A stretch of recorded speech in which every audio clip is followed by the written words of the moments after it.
Hello everyone, welcome to my YouTube channel. मेरा नाम विकास बेटा। आज की क्लास में मैं लेकर आया हूँ आपके लिए कक्षा 12 की एक पोइम जिसका नाम है दी होप और इसके पोइट हैं राजेंद्र अग्रवाल। तो today we shall discuss about the poet, second summary of the poem, third word meaning, glossary parts of the poem and last we shall discuss about the detailed study of the poem with complete explanation। आज का जो chapter है बड़ा interesting होने वाला है और बहुत ही महत्वपूर्ण जानकारी इस पोएम से संबंधित आपको मिलने वाली है, तो कृपया वीडियो के आखिर तक बने रहें। Let's begin the poem. तो अबाउट दी पोइट, कवि परिचय जानते हैं, राजेंद्र अग्रवाल के बारे में जानकारी प्राप्त करते हैं। तो Rajendra Agarwal was born in 1991। इनका 1991 में जन्म हुआ इन ए टाउन यानी कस्बा कॉल्ड सिंगाना। सिंगाना नामक कस्बे में इनका जन्म हुआ इन झुंझुनू।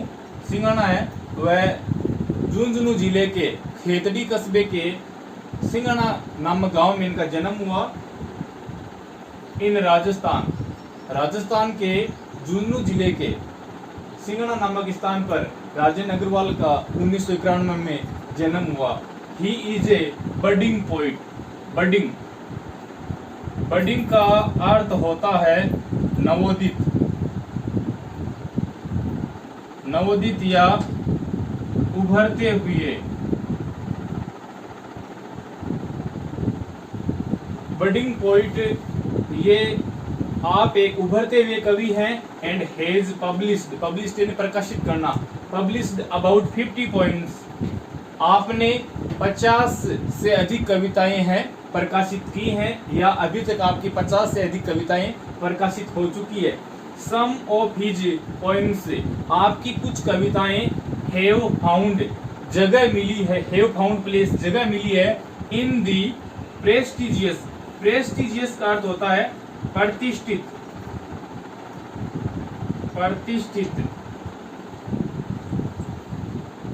यानी जिनकी प्रसिद्धि होती है, ख्याति प्राप्त होती है।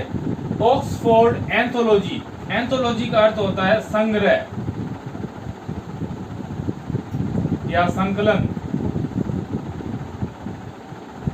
तो some of his poems have found place in the prestigious Oxford anthologies।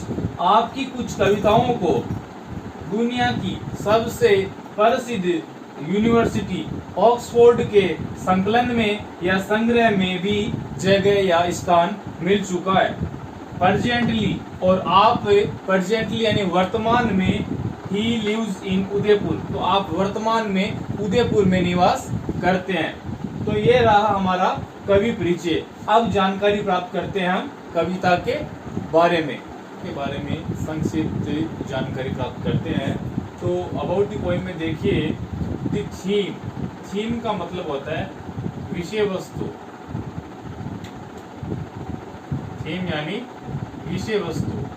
The theme of the poem is hope. इस कविता की जो विषय वस्तु है होप यानी आशा। एज डिफाइंड यानी होता है परिभाषित।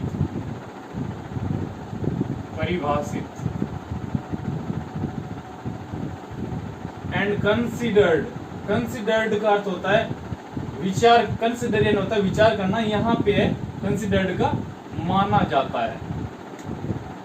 बाय वेरियस यानी विविध, भिन्न पार्टीज लोग, इंक्लूडिंग यानी शामिल दी पोइट।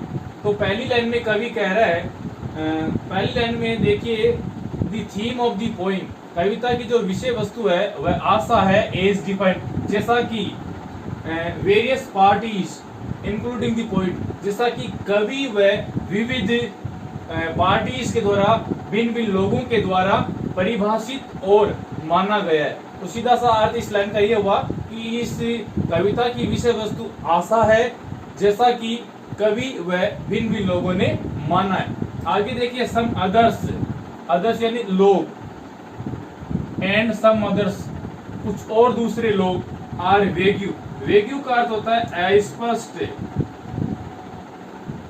अनक्लियर, अनक्लियर का भी अर्थ अस्पष्ट ही होता है या यहाँ पर अपारदर्शी। फिर अनसर्टेन, अनसर्टेन का अर्थ होता है अनिश्चित, अनिश्चित। एजेंट्स अभिकर्ता होता है, लेकिन यहाँ पे इसका अर्थ है लोग। वेरेज यानी जबकि, इज ए डेफिनिट, डेफिनिट का अर्थ होता है निश्चित, और यहाँ पे पक्का, निश्चित, इसका अर्थ होता है निश्चित।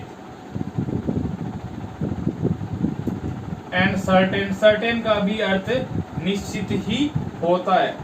इंटरप्रेटर, इंटरप्रेटर का अर्थ होता है दुभाषिया,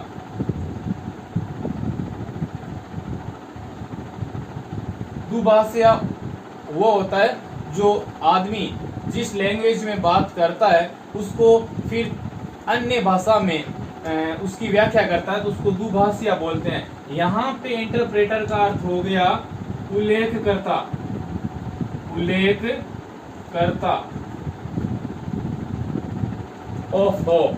तो देखिए इस लाइन को समझते हैं। Some others and some others, कुछ लोग, एंड सम अदर्स, कुछ अन्य लोग, आर वेग्यू अनक्लियर, वह अस्पष्ट हैं, अपारदर्शी हैं, अनसर्टेन अनिश्चित हैं, एजेंट्स।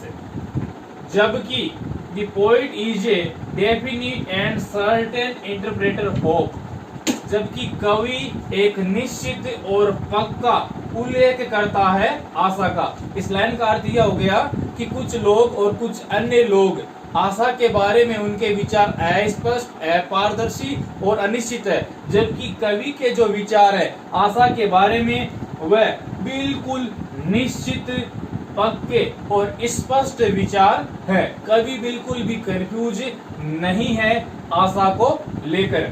आगे वाली लाइन में देखिए, birds, human beings, human beings यानी मानव प्राणी, एनिमल्स एंड नेचर डिपेंड यानी निर्भर, अपॉन होप। देखिए अगली लाइन में पक्षी, प्राणी, मानव, जानवर और प्रकृति, ये सभी किसके ऊपर निर्भर है? आशा के ऊपर निर्भर है। होप सस्टेन्स लाइफ, आशा ही जीवन को सस्टेन्स यानी बनाए रखती है, बनाए रखना। यहाँ पे इसका अर्थ हो गया पोषण। तो आशा ही जीवन को पोषण देती है, आशा से ही हमारा यानी मानवों का, पक्षियों का, जानवरों का, प्रकृति का, सभी का जो जीवन है वह आशा से ही पोषित है, यह आशा से ही निर्भर है। तो आइए अब कविता के बारे में स्टांजा वाइज कंप्लीट एक्सप्लेनेशन के साथ कविता को डिटेल स्टडी के साथ समझते हैं। पहला स्टांजा है, देखिए, hope is given different names, hope is given different names, different यानी भिन्न भिन्न, आशा को भिन्न भिन्न या अलग अलग नाम दिए गए हैं। सम यानी कुछ लोग, काल यानी पुकारते हैं, इट एक्सपेक्टेशन, कुछ लोग आशा को एक्सपेक्टेशन यानी उम्मीद, कुछ लोग आशा को उम्मीद कहते हैं। अदर कुछ अन्य लोग, ट्रम, ट्रम यानी कहना या पुकारना, यहाँ पे अर्थ हो गया इसका कहना या पुकारना। अदर ट्रम कुछ अन्य लोग, फ्यूचर रिलेवेंस, कुछ अन्य लोग आशा को फ्यूचर यानी भविष्य की, रिलेवेंस यानी प्रासंगिकता, प्रासंगिकता। तो देखिए आशा को भिन्न भिन्न नाम दिए गए हैं। कुछ लोग आशा को उम्मीद कहते हैं, कुछ अन्य लोग आशा को भावी या भविष्य की प्रासंगिकता से जोड़ते हैं, भावी प्रासंगिकता कहते हैं। और लास्ट लाइन में सम अदर्स, और कुछ अन्य लोग, विविध लोग, थिंक इट, आशा को बताते हैं, मेजर यानी मापन, बेनिफेक्शन यानी हो गया उपकार या धर्मदान। तो कुछ अन्य लोग, लास्ट में कुछ अन्य लोग आशा को धर्मदान का या उपकार का मापक कहते हैं। पहला स्टांजा क्या हो गया, कवि कह रहा है कि hope is given different names, आशा को भिन्न भिन्न नाम दिए गए हैं, आशा को भिन्न भिन्न नामों से पुकारा जाता है। सम कॉल इट एक्सपेक्टेशन, कुछ लोग आशा को उम्मीद या प्रत्याशा कह देते हैं। Other term it future relevance, कुछ अन्य लोग आशा को भविष्य की प्रासंगिकता से जोड़ देते हैं, भावी प्रासंगिकता कहते हैं। And some others people think it a major of benefaction, और कुछ अन्य लोग आशा को धर्मदान का या उपकार का मापक कह देते हैं। ये तो हो गया पहला स्टांजा। इसमें थे अन्य लोगों के विचार, जैसा कि हमने समरी में पढ़ा था। समरी में हमने यही पढ़ा था कि जो दूसरे लोग हैं they are vague, unclear and undefinite about hope, वे लोग आशा के बारे में अस्पष्ट हैं, अनक्लियर अपारदर्शी हैं, और अनडिफिनिट यानी अनिश्चित आशा को लेकर। ये तो उनके विचार पहले स्टांजा में। अब है दूसरा स्टांजा, यहाँ पर आएंगे कवि के विचार, आशा को लेकर कवि के विचार, कवि आशा के बारे में क्या सोचता है। तो देखिए टू मी, यहाँ पे जो मी है वो आया है पोइट के लिए, कवि के लिए, राजन अग्रवाल अपने लिए। तो to me hope is the creation of soul, soul यानी आत्मा, क्रिएशन यानी उत्पत्ति या निर्माण कह सकते हैं, या सर्जन। तो कवि कह रहा है कि मेरे लिए आशा आत्मा का सर्जन है। दैट, जो कि मेक्स अस फील प्लेजरसम, प्लेजरसम यानी आनंद, आनंद या सुखद अनुभूति। तो दूसरे स्टांजा में कवि कह रहा है कि आशा मेरे लिए आत्मा का सर्जन है। डेट यानी आशा, जो कि मेक्स अस फील प्लेजरसम, ये आशा ही है जो हमें सुखद अनुभूतियां, आनंददायक अनुभूतियां, आनंददायक एहसास करवाती है। And leap with enthusiasm and glow, glow यानी चमक, एंथुसियाज्म यानी उत्साह, जोश। ये आशा ही है जो हमें उत्साह, जोश व चमक के साथ लीप यानी जंप यानी उछलना, ये आशा ही है जो हमें उत्साह व जोश के साथ उछलवाती है, कूदती है। अर्थात जब हम आशान्वित होते हैं तो हृदय में उत्साह व प्रसन्नता रहती है और हम सुखद अनुभव महसूस करते हैं, आनंददायक भाव महसूस करते हैं। तो ये रहे हमारे पहले दो स्टांजा। वापिस एक बार शॉर्ट में बता रहा हूँ कि आशा को भिन्न भिन्न नाम दिए गए हैं। कुछ लोग आशा को उम्मीद कहते हैं, कुछ अन्य लोग आशा को भावी प्रासंगिकता कहते हैं, और कुछ अन्य लोग आशा को उपकार का एक मापन कहते हैं। लेकिन कवि कह रहे हैं to me hope is the creation of soul, आत्मा, मेरे लिए आशा आत्मा का सर्जन है, और यही आशा ही हमें सुखद अनुभव या सुखद एहसास कराती है, और इसी आशा की वजह से हम उत्साह और जोश के साथ उछलते कूदते रहते हैं, हमारे हृदय में उत्साह, चमक व प्रसन्नता बने रहती है। अब आगे के स्टांजा पे फोकस करते हैं। तो अब कविता के नेक्स्ट स्टांजा के ऊपर डिस्कस करते हैं। अगला स्टांजा देखिए, इन पास्ट, अतीत में, वी हैव सर्वाइव्ड, सर्वाइव्ड का अर्थ होता है जीवित बचे रहना, जीवित बचे रहना। In past we have survived on hope, भूतकाल में, अतीत में हम आशा से ही जीवित बचे रहे। वी सरमाइज, सरमाइज का अर्थ होता है अंदाजा लगाना, अंदाजा लगाना या guess. Of future because of hope, we surmise of future because of hope, हम देखे भविष्य का अंदाजा भी आशा की वजह से ही, आशा से ही लगाते हैं कि हमारा भविष्य किस प्रकार का होने वाला है। होप किल्स, किल्स यानी नष्ट कर देती है, डिस्ट्रॉय कर देती है, मार देती है। नेगेटिविटी, नकारात्मकता, नेगेटिविटी यानी नकारात्मकता। इनसाइड यानी अंदर से। तो आशा क्या करती है, देखिए, होप किल्स नेगेटिविटी इनसाइड, आशा हमारे अंदर के जो नकारात्मक भाव हैं, हमारे अंदर जो नकारात्मकता भरी हुई है, उसको नष्ट करने का काम करती है। इस स्टांजा की लास्ट लाइन में देखिए, and feels and hope feels, आशा हमें किससे भर देती है?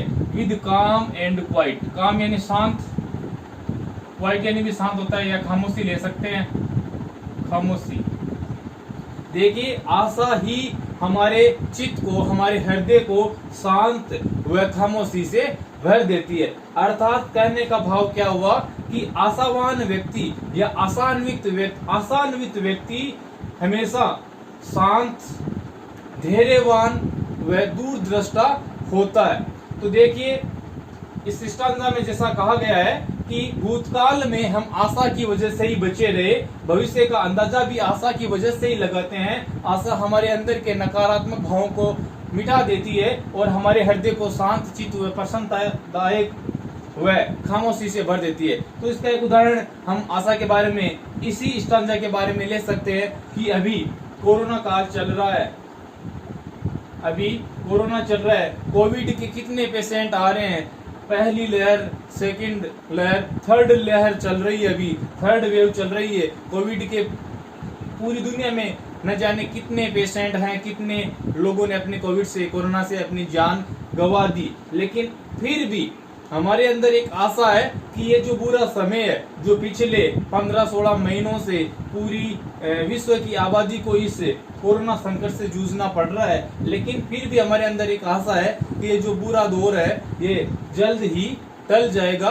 क्योंकि ये जब हम अंदर से ये पॉजिटिव विचार रखेंगे, आशा रखेंगे, तो हमारे अंदर के जो नकारात्मक भाव है कि कोरोना हो जाएगा, मुझे बाहर जाऊंगा तो क्या, कोरोना हो गया तो क्या करूंगा, तो ये सारे नकारात्मक जो विचार आते हैं ये उन लोगों को आते हैं जो आशावादी नहीं है, जो पेसिमिस्ट लोग हैं, जो निराशावादी हैं। उनके विचार दिमाग में हमेशा नकारात्मक ही बनते हैं। जो होप रखते हैं उनके अंदर ऐसे विचार बिल्कुल भी नहीं आते। तो कवि ने बहुत अच्छी बात बताई है कि आशावादी व्यक्ति हमेशा धैर्यवान, शांत चित्त वाला व दूरदृष्टा होता है। इसका नेक्स्ट स्टांजा देखते हैं। Hope makes the bird fly, ये आशा ही होती है जो पक्षी को उड़ाती है।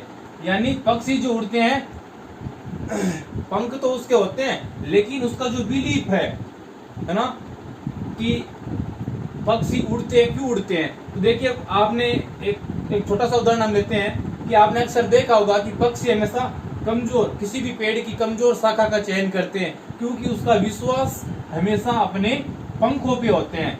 और वो जो उसका विश्वास उड़ने का कहां से आया, आशा से ही आया कि जब भी तूफान आएगा, भयंकर आंधी आएगी, बारिश आएगी और वो जब डाली टूटकर जमीन पे गिरेगी तो उसका विश्वास अपनी उस कमजोर डाली पे नहीं बल्कि अपने पंखों पे होता है कि मैं उस समय उस तूफान से, उस बारिश से, उस डाली के टूटने से मैं बच जाऊंगा और मैं उड़ जाऊंगा। तो ये पक्षी भी किससे जिंदा है? आशा से।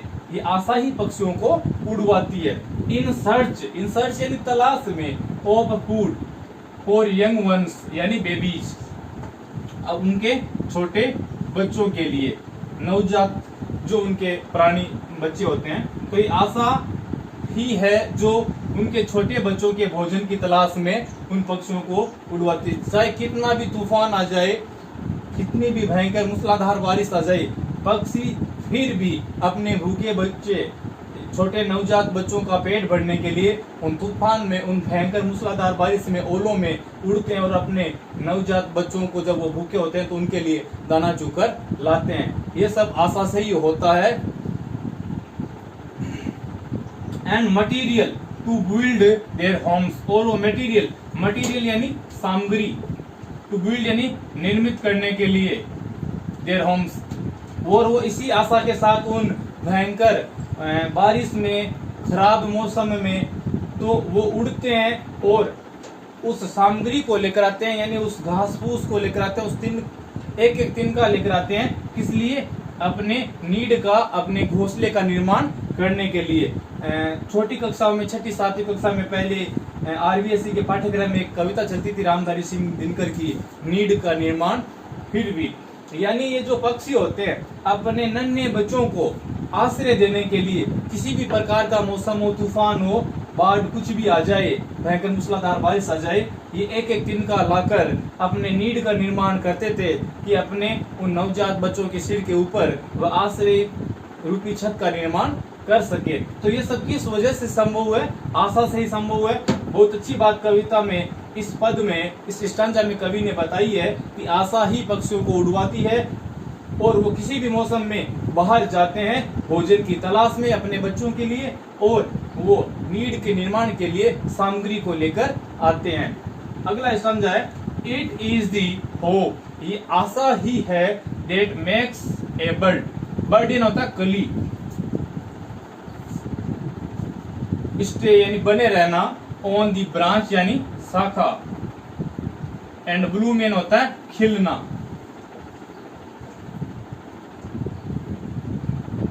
Trees lose in खोना, that lives with a hope that one day it will be laden, laden यानी होता है आच्छादित होना, आच्छादित होना, या साधारण सरल शब्दों में भर जाना, भर जाना। ग्रीन पूज, पूज यानी होता है कलर या रंग। देखिए इस स्टांजा को समझते हैं कि इट इज द होप, ये आशा ही है, दैट मेक्स ए बर्ड, कि एक कली को, स्टे ऑन दी ब्रांच, ये आशा ही होती है जो एक कली को उस शाखा पे टिकाए रखती है, बनाए रखती है, किसके लिए? खिलने के लिए।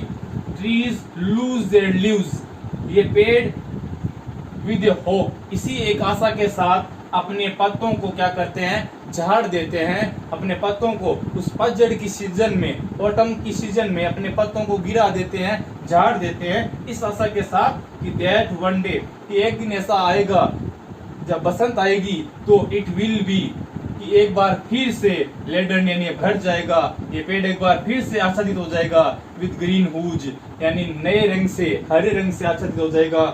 यानी इसी आशा के साथ पेड़ अपने पत्तों को झाड़ देते हैं कि जब बसंत आएगी तो एक बार फिर से वह पेड़ हरा हो जाएगा और एक बार फिर से हरे पत्ते उसके ऊपर आ जाएंगे। तो बड़ा साधारण शब्दों में इसको एक बार फिर से बताता हूँ। It is the hope that makes a bird, की एक आशा ही होती है जो एक कली को उस पेड़ पे, उस शाखा पे टिकाए रखती है कि ये खिलकर फूल बनेगी, फिर इससे फल का निर्माण होगा। ये आशा से ही होता है। और पेड़ भी इसी आशा से अपने पत्तों को झाड़ देते हैं कि एक दिन ऐसा आएगा कि एक बार फिर से वह पेड़ हरे पत्तों से आच्छादित हो जाएगा। तो ये हमारे तीसरे, चौथे और पांचवा स्टांजा, हमारी कविता का लास्ट छठा और सातवां स्टांजा हम पढ़ने जा रहे हैं। पोएम का नेक्स्ट स्टांजा देखते हैं। होप एनलाइटन्स, एनलाइटन्स का अर्थ होता है प्रबुद्ध या प्रकाशित करना, प्रकाशित करना। लाइफ्स ग्लूमी, ग्लूमी का अर्थ होता है अंधकारपूर्ण या निराशापूर्ण। थोरोफेयर्स यानी होता है रास्ते या आम रास्ते। And makes us feel the freshness, freshness यानी ताजगी, वार्मथ यानी सामीप्यता, of the days ahead, ahead यानी आगे आने वाले। देखिए इस पद में कवि कह रहा है कि होप एनलाइटन्स द लाइफ्स ग्लूमी थोरोफेयर्स, कि आशा जीवन के जो अंधकार रूपी, अंधकार से भरे हुए जो रास्ते हैं उसको आशा क्या करती है? प्रकाशित कर देती है। आगे कवि कह रहा है एंड मेक्स अस फील, और हमें फ्रेशनेस एंड वार्मथ, ताजगी और सामीप्यता से भर देती है ऑफ द डेज अहेड। और आगे कवि कह रहा है कि आशा हमें आगे आने वाले दिनों की ताजगी और सामीप्यता से भर देती है। इस स्टांजा को एक बार साधारण सरल शब्दों में समझते हैं कि आशा क्या करती है? आशा हमारे जीवन के जो अंधकार रूपी जो रास्ते हैं उनको प्रकाशित कर देती है, और हमारे जो आगे आने वाले दिन हैं उनकी ताजगी और सामीप्यता के एहसास से हमें आशा भर देती है। यानी हम आशा की वजह से ही जीवित रहते हैं। अब है कविता का लास्ट स्टांजा। देखिए hope makes life go on, आशा ही जीवन को गो ऑन, कंटिन्यू, आशा ही जीवन को निरंतर बनाए रखती है, आशा ही जीवन को गतिमान या चलाए रखती है। Life is a derivative, derivative का अर्थ है व्युत्पन्न, व्युत्पन्न। ऑफ फंक्शन कार्य कॉल्ड होप। देखिए, जीवन इसी कार्य से व्युत्पन्न है जिसे आशा कहा गया है। Hope is the prime, prime यानी प्रधान, मुख्य, एक्सीलेंस यानी श्रेष्ठ या श्रेष्ठता, राइट फ्रॉम द डे यानी right from the day, right from का हो गया ठीक, डे यानी ठीक उसी दिन से, उसी दिन से, वन इज बोर्न। देखिए, इस पद को समझते हैं कि hope makes life go on, आशा ही जीवन को गतिमान रखती है, आशा ही जीवन को संचालित करती है। Life is derivative of function called, जीवन इसी कार्य से व्युत्पन्न है जिसे आशा कहा गया है, यानी हमारा जीवन आशा की वजह से ही चलता है और इसी आशा की वजह से हम जीवित हैं। Hope is the prime excellence, आशा ही प्रधान श्रेष्ठता है, प्रधान है। कब से? ठीक तब से जब किसी मानव का जन्म होता है, यानी किसी भी इंसान के फ्रॉम द डे, उसकी बिगिनिंग से, उसके पहले ही दिन से आशा ही उसके जीवन का प्रधान स्रोत या मुख्य स्रोत बन जाती है। यानी आशा की वजह से ही मनुष्य अपने पहले दिन से अपने अंत तक वह आशा की वजह से ही जीवित रहता है और आशा की वजह से उसका जीवन है गतिमान रहता है। तो ये थी हमारी कविता आशा। तो यदि आपको मेरी कविता को पढ़ाने का तरीका अच्छा लगे तो आप जरूर मेरे इस चैनल को लाइक, शेयर और सब्सक्राइब करें। थैंक